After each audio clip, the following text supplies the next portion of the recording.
December 23, 1944. 11:45 hours. German observation post, Seenamps Hill, Belgium.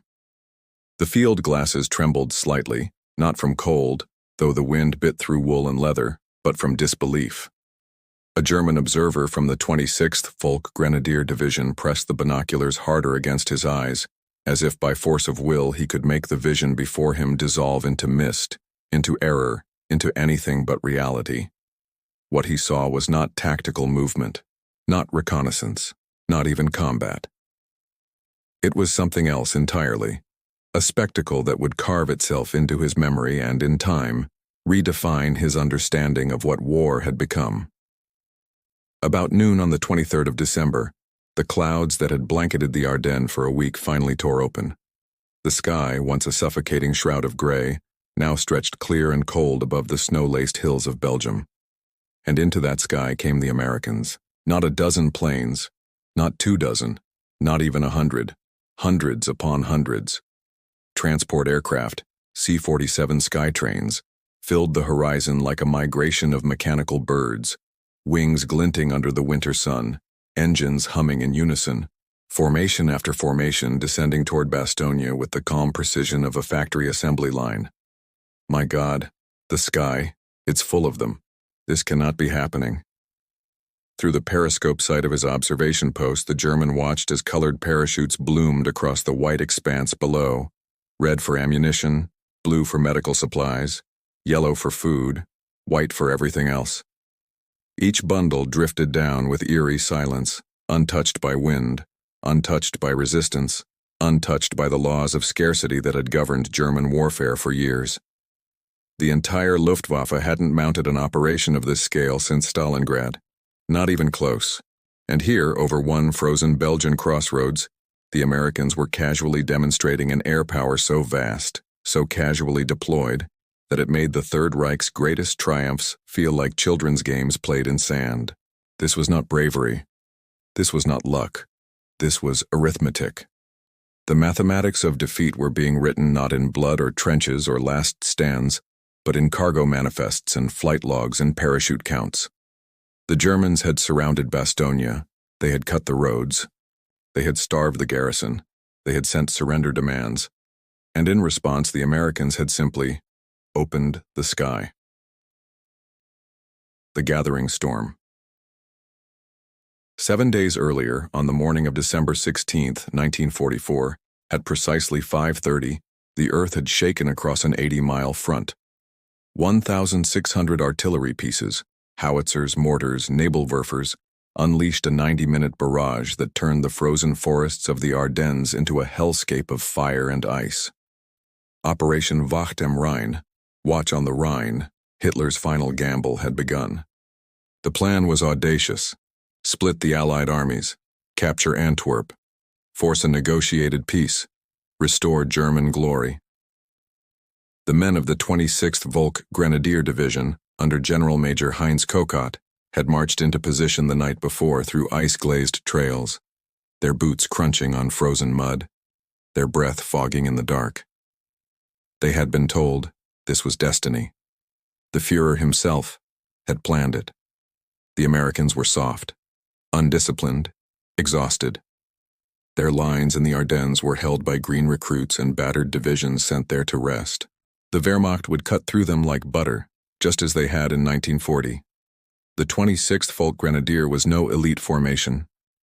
Rebuilt after being shattered on the Eastern Front, it was stitched together with Luftwaffe clerks, Kriegsmarine sailors, and boys barely old enough to shave. But morale? High. They had been promised new weapons, fresh ammunition, surprise. And for the first 3 days, those promises seemed prophetic. American positions collapsed. Units surrendered without firing a shot. Roads to the west clogged with retreating vehicles. Panic spread like frost on glass. By December 18th, Hasso von Manteuffel's 5th Panzer Army had assigned the capture of Bastogne to Heinrich Freiherr von Luttwitz's X-Alatham Panzer Corps. 7 major roads converged there. Control Bastogne, and you controlled the entire American supply network in the Ardennes. Without it, the Allies couldn't move, couldn't reinforce, couldn't fight back. Luttwitz's plan was textbook: attack with 3 divisions, the 26th Folk Grenadier and 2nd Panzer in front. Panzer Lehr in reserve, all veterans, all equipped with what remained of Germany's best armor: Panthers, Tigers, assault guns, Hetzers. The 26th alone fielded 14 tracked Hetzer tank destroyers and 42 75mm anti-tank guns. They were ready for armor, ready for counterattacks, ready for anything. Except what they found. The Americans weren't fleeing. They were falling back, organized, methodical, destructive. Bridges blown, roads mined, ambushes sprung. Every mile cost blood. And then, just 4 hours ahead of the first German scouts, the 101st Airborne Division rolled into Bastogne on trucks, exhausted, under-equipped, freezing, but present. The Screaming Eagles. From Rams to Bastogne in one night. No rest, no briefing, straight into foxholes. By December 20th, the ring was closed, all 7 roads cut, Bastogne surrounded. Inside, 101st Airborne, CCB of the 10th Armored, 705th Tank Destroyer Battalion, engineers, medics, stragglers, roughly 22,000 men, outnumbered 5-1, no winter gear, no senior command. Maxwell Taylor, their division commander, was in the U.S. No food, no ammo, no hope, by German calculation. This was Stalingrad in reverse. Now it was the Americans trapped. Now it was their turn to freeze, to starve, to break. Luttwitz was confident. He had seen Dunkirk. He knew what happened to encircled armies. Morale crumbled. Discipline vanished. Surrender followed. The Americans had 3 days of ammo. 4, if they rationed. Temperatures plunged to 10 degrees Celsius. Frostbite would do half his work for him. So confident was he that he didn't commit his full force. The 2nd Panzer and Panzer Lehr ordered onward toward the Meuse. Let the 26th Folk Grenadier handle Bastogne with 1 regiment. Why waste tanks on a town that would fall from cold and hunger? Antwerp was the prize. Bastogne was a speed bump, and then came the weather. The weather weapon. From December 16th to 22nd, the sky was Germany's greatest ally. Thick cloud cover, freezing fog, snow squalls. The Allied air forces, those terrifying fleets of Thunderbolts and Lightnings and Mustangs, were grounded. No reconnaissance, no bombing, no strafing. For the first time since Normandy, German columns moved in daylight without fear. They massed, they maneuvered, they attacked. Inside Bastogne, conditions deteriorated hourly. Artillery batteries ran dry. Some guns had no high-explosive shells left. Others, half a dozen. Rations, gone. Men scavenged from wrecked trucks, from abandoned depots, from the pockets of the dead. Medical supplies, critical. Wounded bled out on stretchers for lack of plasma. Morphine was reserved for the dying. Frostbite claimed toes, fingers, limbs. The cold was a silent enemy, more relentless than any German assault. On December 22nd, Luttwitz decided to end it. At 11:30 a.m., 4 German soldiers, 2 officers, 2 enlisted, approached the American lines on the Arlon Road, waving white flags. Major Wagner of Exel-Feben Panzer Corps, Lieutenant Helmuth Henke carrying a briefcase. They even brought blindfolds, so certain were they that they'd be escorted to the American commander to negotiate terms. The ultimatum was typed in English and German. Formal, cold, threatening. The fortune of war is changing. This time the U.S. forces in and near Bastogne have been encircled by strong German armored units. More German armored units have crossed the river Ourthe near Orthouville, have taken Marche and reached St. Hubert. It demanded surrender within 2 hours. Refusal meant total annihilation. From the German perspective, this was mercy, a chance to avoid slaughter, a civilized end to a lost cause. The American reply? 1 word. Nuts. Lieutenant Henke didn't understand. Colonel Harper had to explain. If you don't know what nuts means in plain English, it's the same as go to hell. Back at German HQ, confusion turned to consternation. No surrounded force had ever refused so bluntly, so disrespectfully. Kokot in post-war interrogations admitted, "We offered honorable terms 5-1, no supplies. To refuse seemed not brave, but insane." The clear morning. December 23rd dawned with a miracle. Clear skies. German soldiers crawled from their frozen holes, blinking in the weak winter sun, grateful for warmth, for light, for a reprieve from the endless gray. Then they heard it. A low drone, growing, swelling, echoing off the hills. At 6:45 a.m., the first Pathfinders took off from Chalgrove Airfield. Their job? Mark the drop zones. At 9:35 a.m., in perfect formation, doors open, bundles tumbling out, parachutes, red, blue, yellow, white, green, orange, filling the sky like a carnival of salvation. For the Americans, it was deliverance. For the Germans, it was revelation. Shot down, crashed, burned. But for every one that fell, 15 pressed on. One C-47, tail engulfed in flames, flew directly over German positions, crew still heaving cargo out the door, until the moment it nosedived into the forest. The arithmetic of abundance had begun, piling up in snowdrifts. Red, ammunition, shells, mortar rounds, rifle clips. Blue, medical, gloves, parkas. Green, comms, radios, batteries, field phones. This wasn't desperation. This was routine. German intelligence officers scrambled with notebooks, counting, categorizing, calculating. Their own supply columns, stuck in mud, attacked by partisans, starving horses collapsing on frozen roads. Here, the Americans were flying in refrigerated blood. Whole surgical teams, jeeps, replacement howitzers. One glider carried nothing but plasma, enough to save hundreds. German medics, using paper bandages and sawdust, watched through binoculars as American doctors set up field hospitals with electric lights and anesthesia. The psychological collapse was immediate. The continuing waves. The morning drop was only Act 1. At 2 p.m., the gliders came, towed by C-47s, silent, slipping through flak, landing in fields, on roads, in clearings. 92, 4 tons delivered, 2,975 gallons of gasoline, surgical units, radios, spare parts, mechanics, engineers. One glider carried 200 pints of whole blood. Another, a complete dental station. American artillery was firing shells that had been floating down on parachutes minutes earlier. The efficiency was obscene. The fighter bombers arrive. And then, the final hammer, P-47 Thunderbolts. Screaming in at treetop level. 8 50 caliber machine guns. Rockets under wing, bombs slung low. They hunted, trucks, wagons, half-tracks, motorcycles, clusters of men. Every road became a killing zone. Every daylight movement, suicide.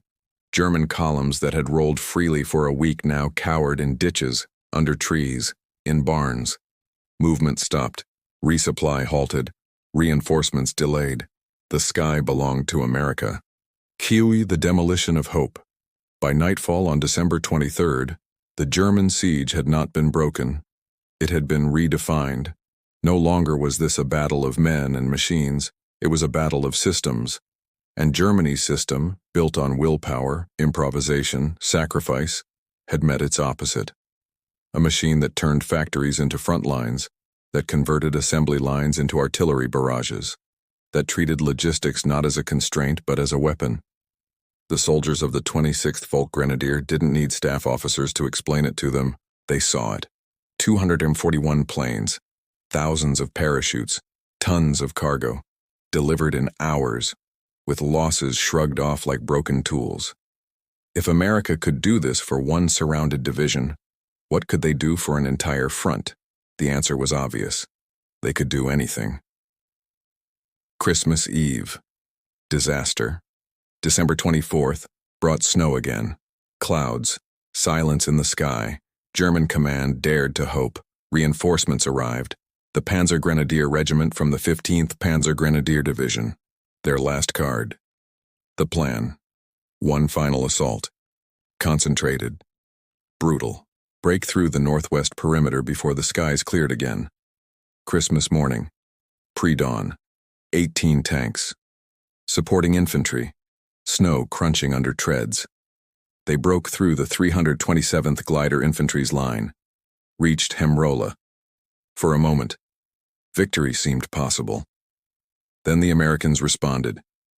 With shells delivered 2 days prior, with machine guns fed by parachute-dropped belts, with bazookas resupplied by glider. 2 tanks escaped, only to be ambushed by Abrams' 37th Tank Battalion. Of the 18 that attacked, none returned. The pattern breakthrough. December 26th, 1700 hours. Gathering darkness. The rumble of engines from the south. M4 Shermans, M18 Hellcats, trucks, jeeps, Combat Command R, 4th Armored Division, led by Lieutenant Colonel Creighton Abrams. They punched through. The siege was broken. The defenders, exhausted, frostbitten, but alive, armed, fed, supplied. The Germans, shattered, not by bullets, but by realization. The statistical reality. Numbers don't lie. Total air-delivered supplies to Bastogne, 113 tons. Ammunition, 15,000 plus artillery shells. Fuel, nearly 8,000 gallons. Food, enough for 15,000 men for days. Winter gear, blankets, parkas, boots, for the entire garrison. American aircraft sorties over Bastogne, over 2,000. German, less than 100. German air resupply, 0. Casualties, 101st Airborne, 341 killed, 1,691 wounded, 516 missing, light, for a surrounded force outnumbered 5-1. Why? Because they were never truly surrounded. The sky was their highway. The professional assessment. Post-war, the German commanders admitted what their soldiers knew on December 23rd. Hasso von Manteuffel. Bastogne proved the Americans had solved modern war. Logistics. They could supply an encircled force better than we could supply an advancing one. Heinz Kokot, described by SLA Marshall as shy, scholarly, dignified, said simply, "When those planes filled the sky, every German soldier understood. We were not fighting an army. We were fighting an industrial civilization, and we were armed with rifles and horses." When Kokot met Colonel Harry Kinnard, the boyish-faced G3 of the 101st after the war, he could not believe it. Are you certain he was chief of operations? Perhaps only for one regiment? No, he was the architect of the defense, the man who coordinated drops, gliders, artillery, counterattacks, all while freezing in a ditch. The gap between perception and reality had never been wider. The wider impact. The story spread. Through foxholes, through command posts, through prisoner cages. Every German who heard it, whether they saw the planes or not, understood. America's resources were infinite. Their factories, unstoppable. Their will, unbreakable. After December 23rd, captured German soldiers stopped talking about temporary setbacks. They spoke only of survival, of when the war ends, of how much longer. Hope had left the German army, not in defeat, but in delivery. The bitter irony. The cruelest twist? The Germans had created the very stage for their own humiliation. By surrounding Bastogne, they forced the Americans to demonstrate their greatest strength. Had they bypassed it, as originally planned, they might never have seen the sky turn into a conveyor belt of American power. Instead, they watched, and learned, and despaired. The continuing battles. Hitler refused to accept it. He demanded Bastogne fall.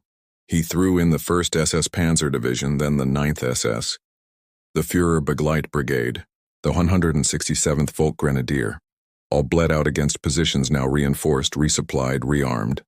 The last major attack, January 4th, stalled within hours. Men died for nothing, because the war was already over. They just hadn't been told. The industrial reality. What the Germans saw on December 23rd, a fraction, a sliver, a sample, The C-47?